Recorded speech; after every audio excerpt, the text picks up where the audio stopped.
Bismillah ar-Rahman ar-Rahim. This is Professor Abdussalam Yassin Taha from the College of Medicine, University of Sulaimani, giving a talk on vascular access for hemodialysis in end-stage renal disease. This lecture will be published on YouTube. You can watch the lecture and other lectures by visiting the URL at the bottom of the slide.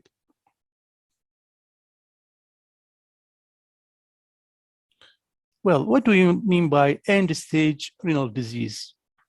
End-stage renal disease is defined as an irreversible decline in kidney function when renal replacement therapy is needed for survival.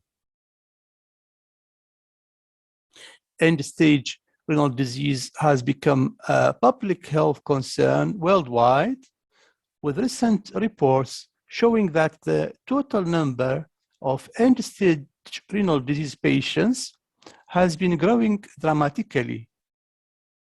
The rising prevalence is due largely to two main factors: the aging of the population and the global epidemic of diabetes. Renal replacement therapy consists of three modalities: hemodialysis, peritoneal dialysis, and kidney transplantation. Kidney transplantation is preferred for patients with end-stage renal disease since it offers a longer lifespan, superior quality of life, and more cost-effective than long-term dialysis. Hence, the ideal and proper treatment option of end-stage renal disease is renal transplantation. However, many patients do not have the opportunity to be treated as such, or they need to wait for a variable period of time till they get this chance. Additionally, some patients develop rejection of the transplanted kidney, and such patients need to be managed by hemodialysis. What about vascular access? What is the role of vascular access in hemodialysis? Vascular access is vital for patients with end-stage renal disease. Exposure of the venous system of the forearm to systemic arterial pressure results in the arterialization of veins. Being subcutaneously located, these arterialized veins can be punctured repeatedly at the time of hemodialysis. Most end-stage renal disease patients receive hemodialysis treatment by being connected 3 times per week to a dialysis machine for several hours at a time. Methods and timing of vascular access. Though there are many methods of vascular access for hemodialysis, such as arteriovenous fistulae, arteriovenous grafts, and central venous catheters, native arteriovenous fistula is the oldest and the best. Placement of arteriovenous fistulae should be initiated when the patient reaches chronic kidney disease stage 4 or within 1 year of the anticipated start of dialysis. History of vascular access. In 1924, George Haas in Germany performed the first hemodialysis treatment in humans. In a 15-minute procedure, he used glass needles to access the radial artery and return blood into the cubital vein. He used an artificial kidney made up of 3 glass cylinders. The native arteriovenous fistula was born in 1966 when Brescia et al. Published their landmark account of 14 side-to-side anastomoses between the radial artery and cephalic vein at the wrist. In the 1960s, the idea of connecting artery and vein with rubber tubing and a glass cannula, like what is shown in this picture, was developed. This was originally the idea of Nils Alwall, Sweden, then developed by Quinton, Dirad, and Skripner into an arteriovenous Teflon shunt. The first patient, Clyde Shields, survived for more than 10 years after having this type of shunt in March 1960. This method of vascular access is no more in use today. Advantages of native arteriovenous fistula. Native arteriovenous fistula has the longest patency rates among the vascular access options. It has low rates of local or systemic infection. It has low rates of thrombosis.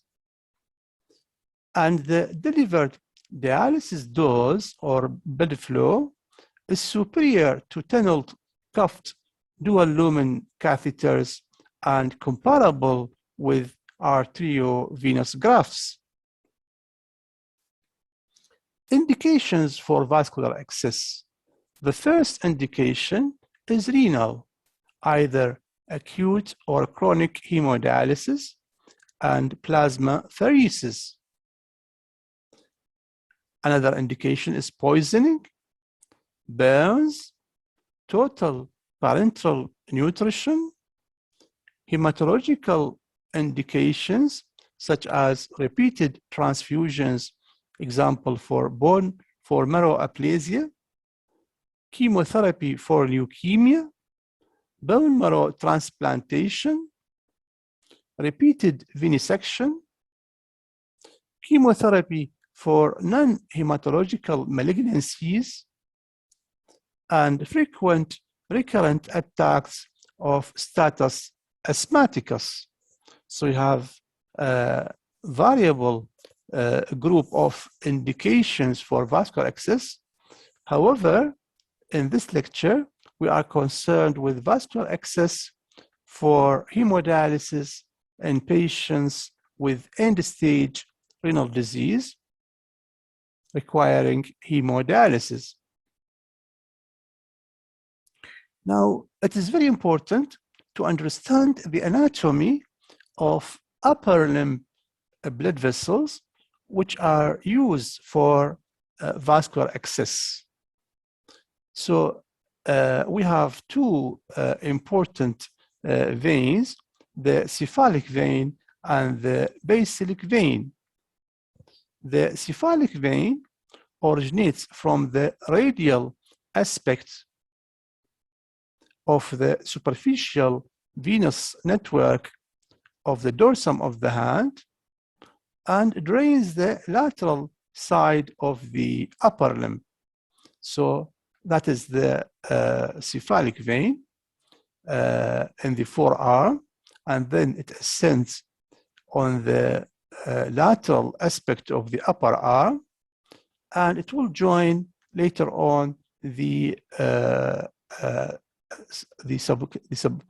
axillary vein to continue and as the subclavian vein.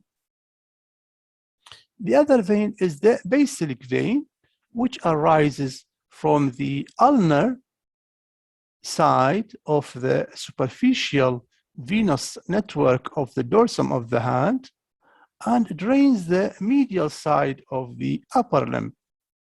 So the basilic vein runs on the ulnar side of the forearm, and then in the upper limb, the basilic vein will accompany the brachial artery, and the basilic vein and the brachial vein, which are deep veins, will form the axillary vein, which continues as the subclavian vein.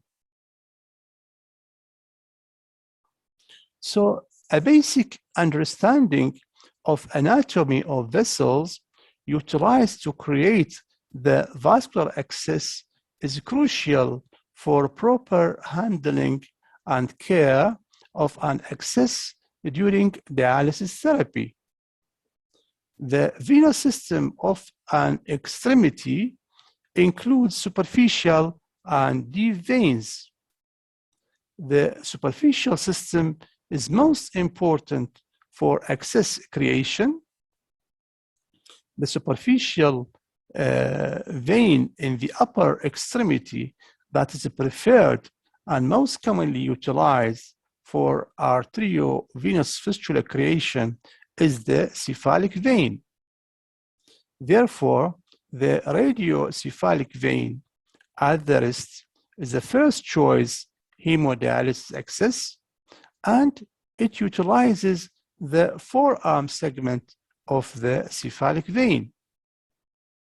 The brachiocephalic AV fistula at the elbow utilizes the upper arm segment of the cephalic vein and is generally the second choice site for arteriovenous fistula creation.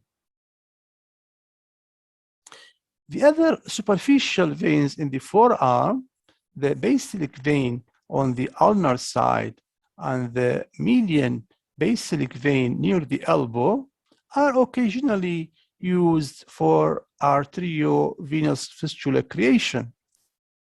The deep veins in the forearm are not ideal for arteriovenous fistula creation. The deep veins in the upper arm are the brachial and basilic veins that run parallel to the brachial artery.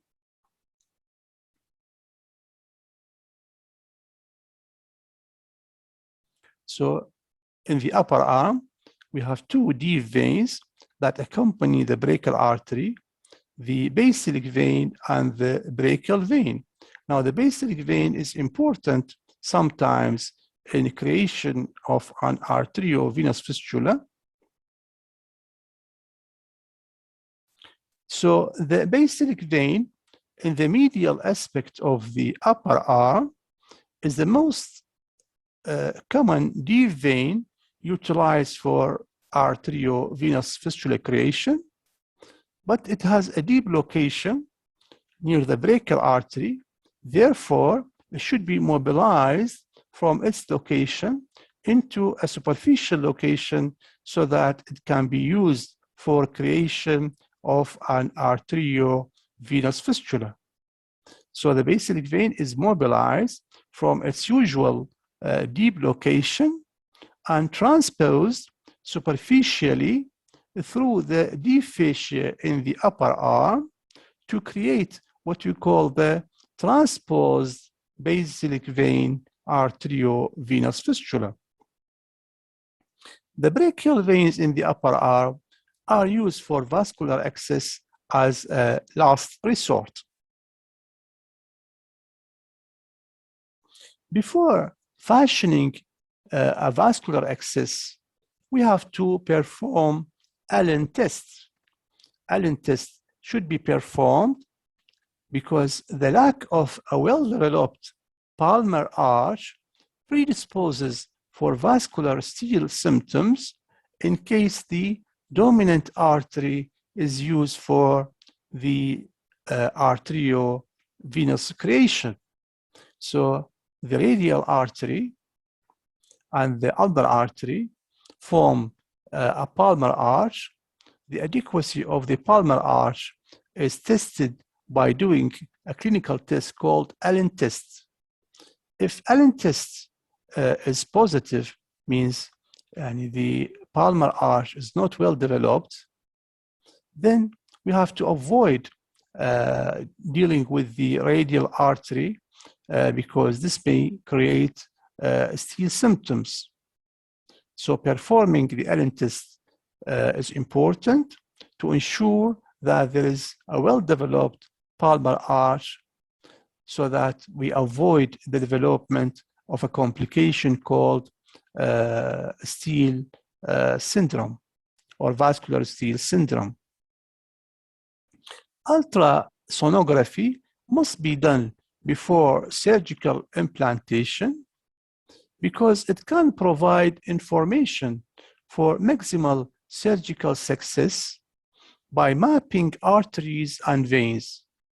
Example, a preoperative arterial lumen diameter more than 2 millimeters is associated with successful fistula maturation, while a diameter of less than 1.6 millimeter predicts failure of the procedure.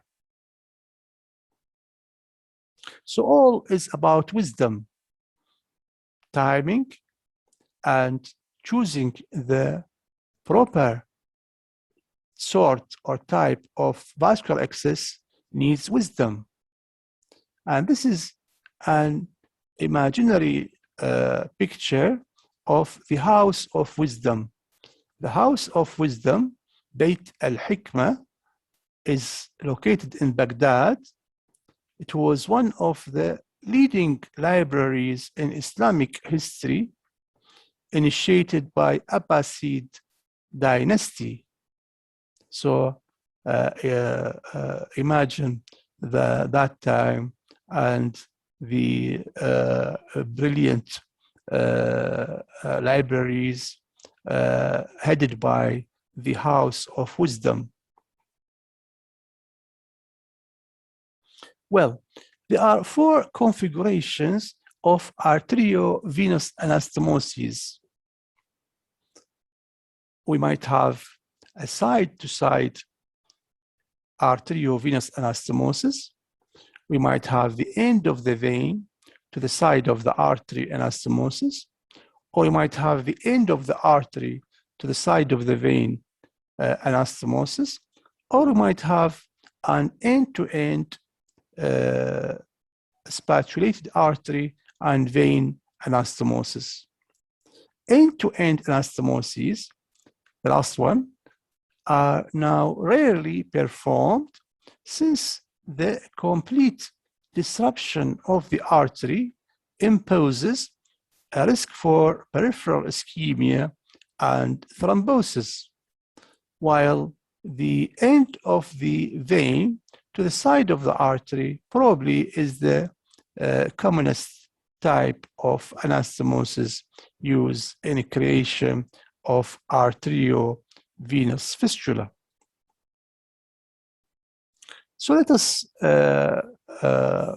go briefly through the different types of native arteriovenous fistulae in pictures. The radiocephalic arteriovenous fistula is created proximal to the wrist by performing an end of the vein to a side of the artery anastomosis, the end of the cephalic vein in the forearm is anastomosed to the radial artery proximal to the wrist. And this is the commonest type of fistula, the radiocephalic AV fistula. And this picture shows the post-operative picture after maturation of the fistula. You can see the well-developed arterialized superficial veins, which are ready for puncture and use a well, the second type of native AV fistula is the snuff box AV fistula. In this type of fistula, the end of the cephalic vein is anastomosed to the side of the radial artery, distal to the wrist. Distal to the wrist. The brachiocephalic AV fistula is created at the region of the elbow by anastomosing the cephalic vein in the upper arm with the with the side of the brachial artery. And this picture shows the arterialized vein ready to be used. In the proximal forearm AV fistula, we have two types, type 1 and type 2. In type 1, a perforating branch of the cephalic vein is anastomosed with the proximal radial artery. So, a proximal perforating branch of the cephalic vein is anastomosed with the proximal radial artery. In the second type of proximal forearm AV fistula, the anastomosis is performed between the proximal radial artery and the median antecubital vein. The median antecubital vein with the proximal radial artery. In the transposed basilic vein AV fistula, as we said, the basilic vein is a deep vein located near the brachial artery. Therefore, it should be mobilized from this deep location through the deep fascia into a superficial location, and the end of the vein will be anastomosed with the side of the brachial artery. And this picture shows the incision for creating this type of fistula, as well as the visible prominent basilic vein in the subcutaneous location ready for access. These operative photographs show how number 11 blade is used to open a vessel, to open the artery or the vein, and then the opening is enlarged by using a Paul Smith scissor. And in this picture, an end of the vein to the side of the artery anastomosis has been completed. And in this picture, superficial vein in the forearm is mobilized to be anastomosed end of the vein to the side of the artery in the forearm. AV fistula maturation, the rule of 6. In general, a mature fistula should be a minimum of 6 millimeters in diameter when a tourniquet is in place, should be less than 6 millimeters deep, should have a blood flow greater than 600 ml per minute, and should be evaluated for non-maturation 4 to 6 weeks after surgical creation. Arteriovenous grafts are the second option for vascular access. A graft made of synthetic material like polytetrafluoroethylene is utilized for vascular access creation if the native vessels are not suitable for creating an arteriovenous fistula. The forearm loop, upper arm straight, and thigh loop grafts are commonly utilized configurations for creating a dialysis access. So in this slide, we can see a forearm loop graft anastomosed at one side to the brachial artery and the other side to the cephalic vein. and it is located subcutaneously and can be used for vascular access. In the upper arm AV graft, a straight graft is used, anastomosed superiorly to the axillary vein and inferiorly to the brachial artery. While in the thigh, a loop graft can be used, anastomosed to the common femoral artery at one side and to the femoral vein at another side. And the picture here shows the graft ready to be used for hemodialysis. What are the advantages of AV grafts? The grafts have lower initial non-functioning rates than autogenous fistulae. The grafts can be used earlier post-operatively compared with native fistulae, usually 2 to 3 weeks after surgery. Central venous catheters are either temporary, non-cuffed, or permanent cuffed tunnel catheters. In this slide, we have a single lumen catheter on the left side and double lumen catheter on the right side. Both of them are cuffed. So tunneled central vein catheters are often used as temporary accesses for hemodialysis. Tunneled catheters can be placed at several sites. The preferred site is the right internal jugular vein. Other sites often used are the left internal jugular vein and femoral vein. For 2 decades, subclavian placement of dialysis catheters was the preferred route. However, this was abandoned after venograms revealed the frequent presence of severe stenosis or venous occlusion as subclavian cannulation sites. Therefore, subclavian vein is utilized only if the possibility of placing an ipsilateral permanent arteriovenous access in the upper extremity is unavailable.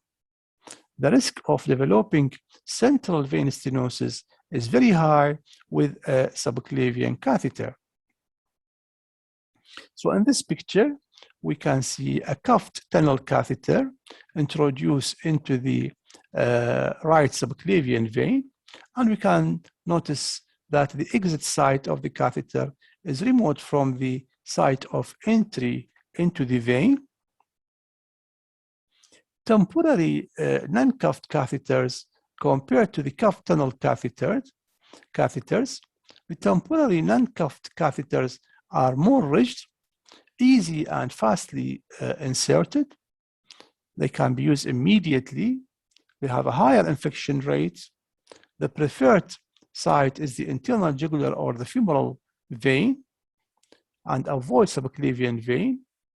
They can be used for less than 3 weeks for internal jugular vein and for less than 5 days for the femoral vein. The cuffed tunnel catheters have a Dacron cuff. They are softer. They have a sheath for insertion. They have a different holes, length, and material. They require sedation for insertion. The site of insertion is lower in the region of the neck and may be associated with more bleeding. So in this X-ray, we can see a tunneled right internal jugular vein catheter. And what are the disadvantages of catheters? They are associated with higher mortality rates than fistula, infection, central venous thrombosis, discomfort, cosmetic concern, and shorter expected usage time. Complications of subclavian vein catheterization for hemodialysis. Some of the complications occur during insertion, such as pneumothorax, hemothorax, subclavian artery injury, brachial plexus injury, caval perforation, and guide wire fracture, while other complications may occur during or in between dialysis, such as thrombus formation within the catheter or subclavian vein, leading to pulmonary embolism, sepsis either at the exit site of the catheter or in the bloodstream, disconnection causing hemorrhage or air embolism, catheter migration causing hemopericardium or intrapulmonary hemorrhage. Arteriovenous fistulae also, they have their complications, their own complications. Complications may result from surgical faults and or an improper care in the dialysis units, poor or delayed maturation, hematoma, swing site stenosis, central vein stenosis, aneurysm formation, infection, Steele syndrome, heart failure, and neuropathy are examples of the complications of arteriovenous fistulae. So in these pictures, we can see some of these complications. Here, we can see a massive infiltration complicating a right brachiocephalic AV fistula due to improper cannulation technique. The infiltration has resolved after 4 weeks of rest to the arm. In this picture, we can see swing site stenosis. The fistulogram shows a long inflow segment stenosis, which was successfully angioplastied.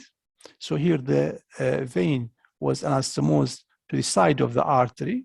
There is a long segment stenosis, forearm basilic vein. In this picture, we can see the balloon is positioned in the stenosed vein. And then in C, we can see that the stenosed segment has been dilated. So this is the post-angioplasty image.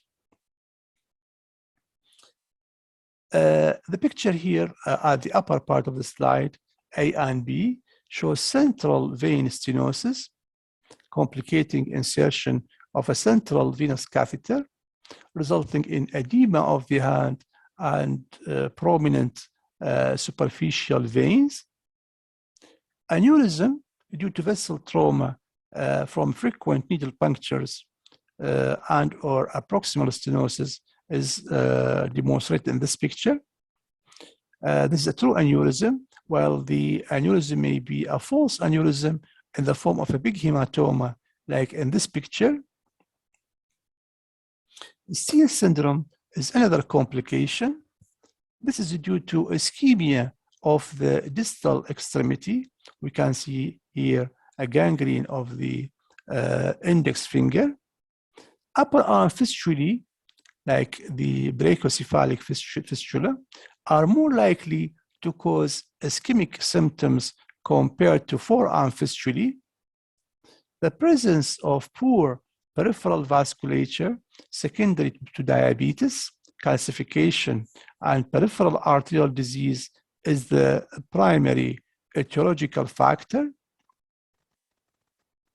So the vascular access options can be arranged from the best to the least preferred in this order. Forearm radiocephalic or distal AV fistula is number 1, followed by the elbow or brachiocephalic AV fistula. Then the arm brachiobasilic AV fistula with transposition. Then the AV grafts are the second option. Central venous catheters are important adjunct. Internal jugular and femoral veins are preferred. Tunnel catheters are preferred over non-tunnel catheters to minimize infection. So what are the take-home messages of our lecture? Urgent hemodialysis can be performed via central venous catheters. The right internal jugular vein is preferred. AV shunt is no more in use. Once end-stage renal disease is diagnosed, the patient should be scheduled for an elective arteriovenous fistula. Always preserve the superficial veins of the upper limbs. AV fistula should be performed by a skilled surgeon, maybe a vascular, urologist, or general surgeon. Follow the principles of AV fistula construction, select the best available site, and give time for maturation. AV grafts are used only when no more AV fistula can be fashioned.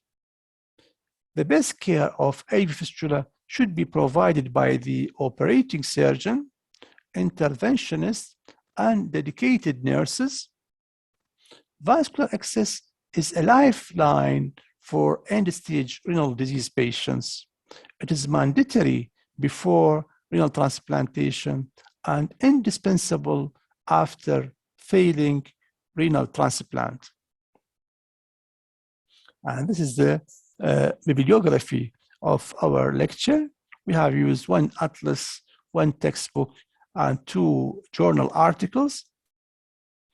And at the end, I would like to dedicate my lecture to late Professor Hikmat Abdul Rasul, FRCS, born at 1936 and died at 2015. He was a great general and urological surgeon, as well as an outstanding academic. He played a distinguished role in higher medical education in Iraq. He founded and headed the National Accreditation Committee for Medical Colleges in Iraq. He created the Skill Lab for the first time in Iraqi medical colleges. Sure, he will be remembered by the countless students whom he taught and patients he treated during his life. And really, I am honored to be one of his students. This is the end of our lecture. I would like to thank you for watching and listening. This is Professor Abdulsalam Yassin Taha signing off from the College of Medicine, University of Sulaimani.